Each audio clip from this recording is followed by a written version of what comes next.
Pradeep sir, JSW energy जरा फटाफट देखिए और साथ ही साथ वारी भी देख लीजिए।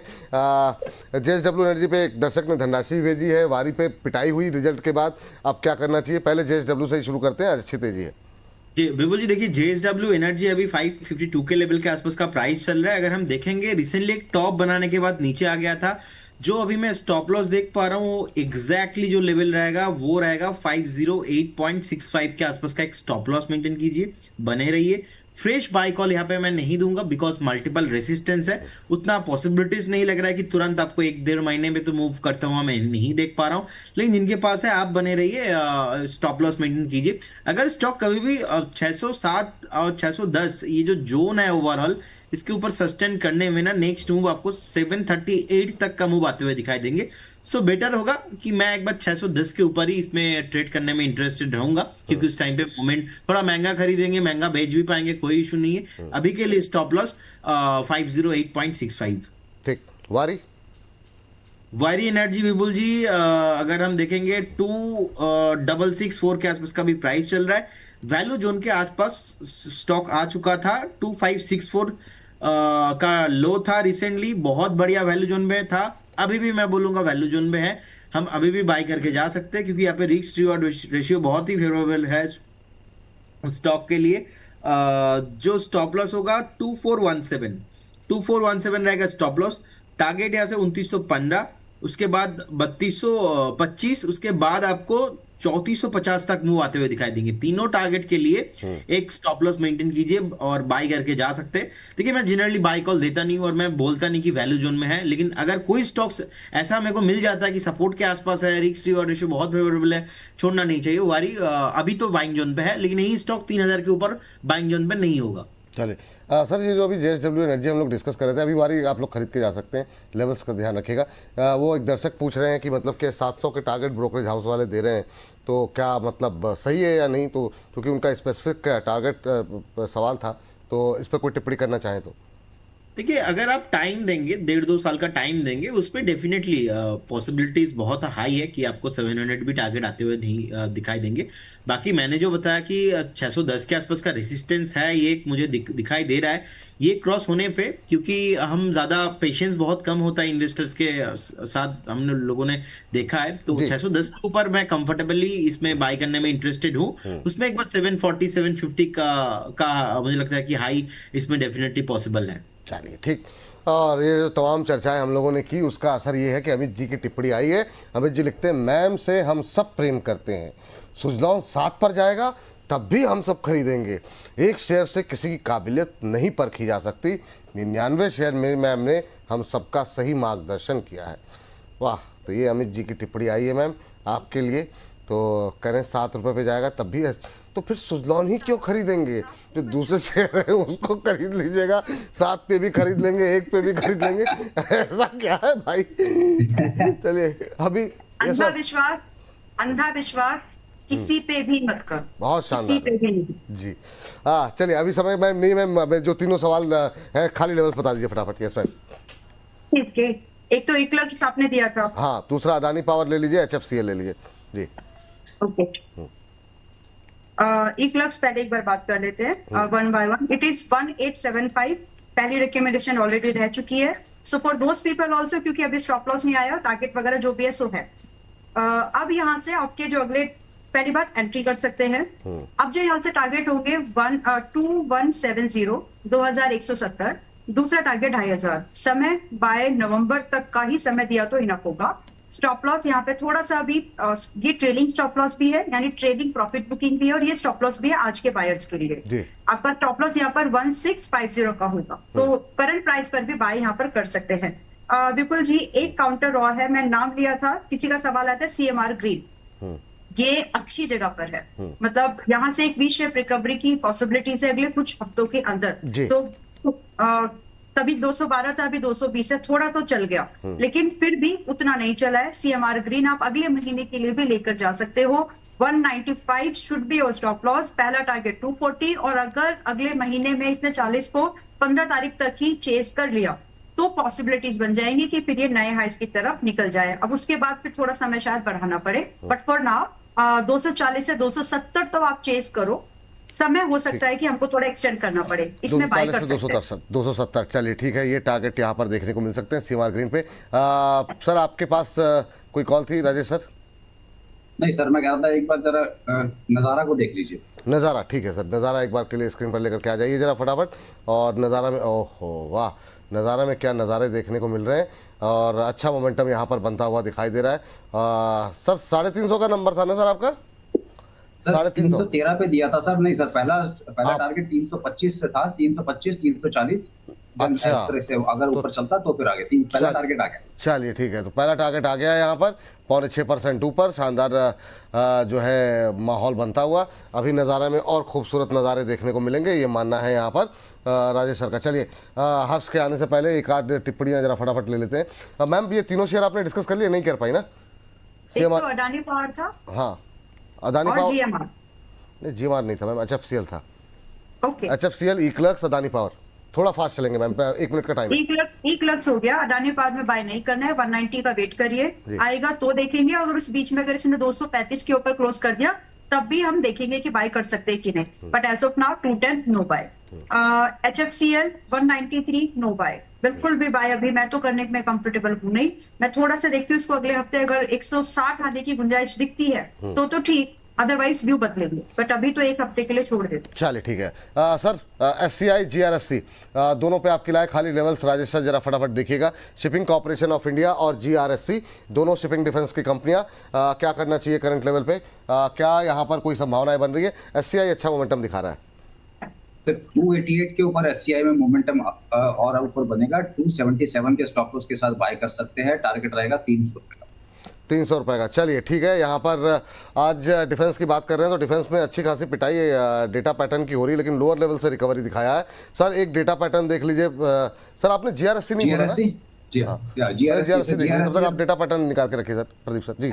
2530 का एक बहुत अच्छा सपोर्ट है। मुझे नहीं लग रहा कि 2530 ब्रेक होगा। अगर ब्रेक होता है तो नीचे में दोबारा कम से कम 200 रुपए की डाउनसाइड देखने को मिल सकती है। हायर लेवल पे मैं एक्सपेक्ट कर रहा हूँ कि 2700 और 2785 जल्दी आएगा। चलिए ठीक है, ये बात यहाँ पर निकल के आ रही। सर आप से राय जानना चाहेंगे डेटा पैटर्न, MRPL और पारस डिफेंस, इन तीनों को कवरेज में लेकर के आ जाइए सर, तीनों के लेवल्स। सर अगर हम देखेंगे MRPL अभी 169 के लेवल के आसपास का भाव है। एक बार आपको 192 95 आने का हाई पॉसिबिलिटीज है, लेकिन ये बाइंग जोन नहीं है। बाइंग जोन 151 152 3 के आसपास का प्राइस है।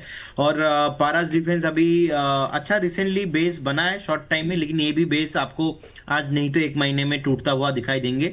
और 1050 1100 के पहले मैं पारस डिफेंस को बाई नहीं करूंगा। जिनके पास पोजीशन है, आप शॉर्ट टर्म पोजीशन है तो एक बार एग्जिट हो जाइए। अगर आपके व्यू थोड़ा बहुत लंबा है तो एक बार आप बने रह सकते हैं, कोई प्रॉब्लम नहीं है। लेकिन फ्रेश बाई करने वालों के लिए अभी वेट करना चाहिए। डेटा पैटर्न का चार्ट भी उतना बढ़िया नहीं लग रहा है। डेटा पैटर्न का चार्ट भी मुझे लग रहा है कि कहीं ना कहीं बाइंग जोन मिस हो चुका है। 3912 के आसपास था, फिर से एक बार 3850 से 3950 इस रेंज पे बाई करने में इंटरेस्टेड हूँ। चलिए मैम जरा वेदांता स्टील देखिए, इंट्राडे लेवल लो से जो है अच्छी रिकवरी दिखा रहा है। वेदांता आयरन एंड स्टील पे नज़र, हिंदुस्तान कॉपर पे नज़र और वेदांता एल्युमिनियम, 3 स्टॉक्स आप भी ले लीजिए फटाफट और फिर हर्ष के पास चलते हैं। पहले वेदांता आयरन पे शुरू करना चाहेंगे। Okay, it's a buy. Stop loss 25 और टारगेट 40 और 55 रुपए के आप देख सकते हैं। नजरिया दिसंबर कम से कम रखिएगा। दूसरा counter Hindustan Copper. Hindustan Copper ji, इस पे 40 का टारगेट, 40 और 55 का टारगेट दिया ना आपने? हाँ जी, और दिसंबर तक रुकिएगा, इसमें होल्ड करना पड़ेगा। हाँ। और हिंदुस्तान कॉपर पहले से बाय है विपुल जी, 475 के भाव 470 की रेंज में। अब फिर से इसमें 495 थोड़ा सा ऊपर आया, ज्यादा नहीं, बाय कर सकते हैं। नजरिया यहाँ पे भी कम से कम 2 क्वार्टर्स का रखिएगा।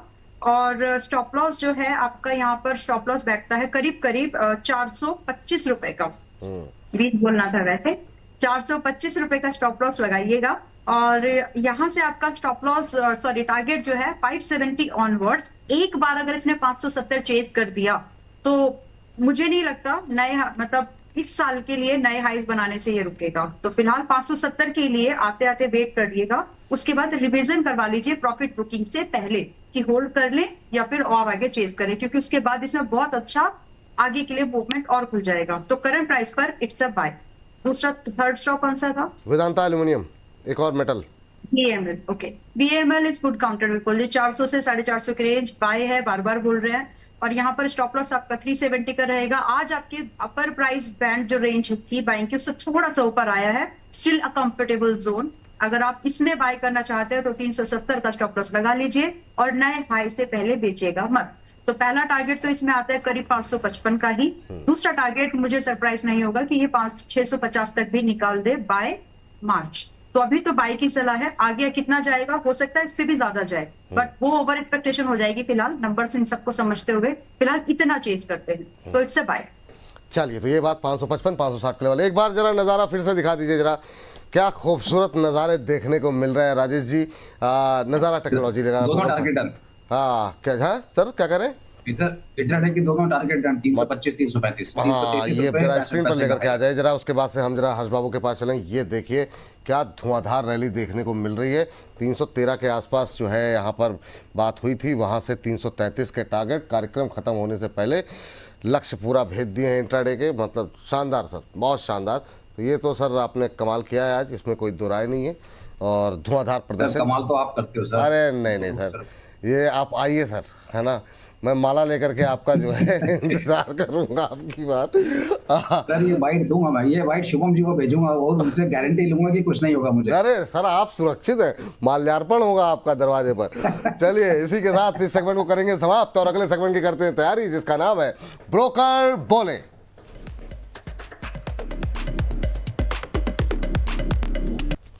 ब्रोकर बोले खास पेशकश हमारी, जिसमें कोशिश ये रहती है तमाम बड़े बड़े ब्रोकरेज हाउसेस क्या कह रहे हैं उनको सुना जाए, परखा जाए, उनकी रिपोर्ट्स में क्या है ये समझा जाए, और उसके बाद से हमारे एक्सपर्ट बताएंगे कि खरीदना है कि बेचना है, कि अवॉइड कर दें रिपोर्ट को। हर्ष बहुत सारी रिपोर्ट पढ़ करके 2-3-4 रिपोर्ट हम लेकर के डिस्कस करते हैं यहाँ पर। हर्ष पहली कंपनी किस सेक्टर से? जी स्विगी की बात कर लेते हैं यहाँ पर। और स्विगी को लेकर देखिए लगातार खबरें बनी हुई हैं। CLSA की रिपोर्ट होल्ड की सलाह, 318 तक के इन्होंने टारगेट्स दे दिए हैं। अब इन्होंने रिपोर्ट्स में कहा कि अगर आप Q1 के रिजल्ट्स देखें तो वो कमजोर रहे हैं। यहाँ पे फूड डिलीवरी जो ग्रोथ था, जिसका अनुमान था इसके हिसाब से कि भाई क्या रह सकता है, तो वो भी काफी एक्सपेक्टेशन से बिलो रहा है यहाँ पे। और खासतौर पर अगर जोमेटो से कंपेयर करके देखेंगे तो उस एस्पेक्ट में भी काफी डाउनफॉल देखने को मिल रहा है। डिलीवरी लागत जिससे जो बड़ी है, उससे यहाँ पर कंपनी के एबिटा मार्जिन्स पे साफ तौर पर इंपैक्ट आता हुआ दिखा है। क्विक कॉमर्स, अगर आप इंस्टामार्ट की भी बात करें, अभी हम सब जानते हैं कि नंदिता सिन्हा जो है वो आई हैं यहाँ पर, वहाँ पर भी ग्रोथ की जो उम्मीद थी वो भी उम्मीद के मुताबिक काफ़ी कमज़ोर रही है यहाँ पे। और कंट्रीब्यूशन मार्जिन ठीक रहा है, लेकिन जो एबिटा है वो अनुमान से घटता हुआ दिखा है। और जो CLSA ने साफ तौर पे कहा है, जिस तरीके से तेजी से कंपनी अपनी जो रणनीतियां बदल रही है ना, उससे कंफ्यूजन की स्थिति पैदा हो रही है, क्लैरिटी नहीं आ रही है यहाँ पे निवेशकों के मन में। चुनौतियां अभी भी बनी हुई है। और खासतौर पर अगर प्ले स्टोर रेटिंग में भी चले जाएंगे ना आप, तो आपको देखने को मिलेगा किस तरीके से ग्राहक नाराज दिख रहे हैं यहाँ पर। जब बात यहाँ पर निकल के आई है स्विगी के साथ, स्विगी की बात हो तो मुझे लगता है कि कोशिश तो मेरी जो है प्रदीप सर के साथ शुरू करने की थी, लेकिन माला मैम को थैंक यू भी बोलना है, तो हम माला मैम से ही शुरू कर लेते हैं। स्विगी पे मैम बताइए क्या व्यू आपका? 287 के आसपास चल रहा है, 318 के टारगेट होल्ड करने की सलाह। CLSA की रिपोर्ट से सहमत हैं आप? ओके, यस, और टारगेट 318 ही दे रहे हैं, छोटे टारगेट्स हैं। डायरेक्शन से कन्विंस्ड हूं लेकिन टारगेट से नहीं। अब ये यहाँ से निकलेगा जब ये स्टॉक, तो अच्छी खासी अपसाइड अप टू 400-450 तो है। तो मेरी सलाह में बाय करके जाइए। जिन्होंने पिछली बार 290 का टारगेट दिया था, आ चुका है, अभी 285 पर है। अगर अभी भी आप इसको खरीदने में विचार बना रहे हो, you are in the right way. तो फिलहाल के लिए 285 पर बाय, लेकिन टारगेट 318 है। मैं इससे टारगेट से कन्विंस नहीं हूँ। मेरे लिए टारगेट की इस साल की जो एक्सपेक्टेशन है वो 400 प्लस की है, और अगर हम इसको 2-3 क्वार्टर और एक्सटेंड कर ले तो 450 प्लस का काउंटर है from the current price. Stop loss लगा करके चलिएगा 220 रुपए का। ये बात यहाँ पर निकल करके आई है। चलिए आगे बढ़ते हैं। इसके साथ मैं मेरा डिस्क्लोजर भी शेयर कर दूं। सॉरी जी बताइए। Thank you. देखिए जितने भी स्टॉक्स पर हमने बातचीत की है, तो ज्यादातर स्टॉक कभी ना कभी न्यूज में, बज में, कभी डिबेटेड, कभी किसी ना किसी रीजन से रहते हैं, तो डिस्कशन होता रहता है। हो सकता है कि हमारे मेंबर्स को भी हमने इसी तर्ज पर कोई रिकमेंडेशन दी हो साथ में, but there is no conflict of interest. अगर मेरी पोजीशन हुई, ये पोर्टफोलियो की बात आती है, तो जहां पर भी कोई मेरे स्टॉक रहते हो तो मैं देन एंड देयर हाईलाइट करती हूं, but still there could be some possibilities. तो जो भी डिसीजन ले, आपके फाइनेंशियल एडवाइजर और आपके रिस्क एपेटाइट को ध्यान में रखते हुए लीजिएगा। पास्ट परफॉर्मेंस चाहे कैसी भी हो, फ्यूचर में रेप्लिकेट होगी, देयर इज नो गारंटी। और सेबी का लाइसेंस या फिर NSM सर्टिफिकेट या कोई भी एक्सचेंज की मेंबरशिप किसी भी तरह से कभी भी प्रॉफिट की गारंटी नहीं देती, और ना ही हम। Thank you so much. बहुत बहुत धन्यवाद आपका आज की इस चर्चा में जुड़ने के लिए, अपनी टिप्पणी देने के लिए। चलिए अगली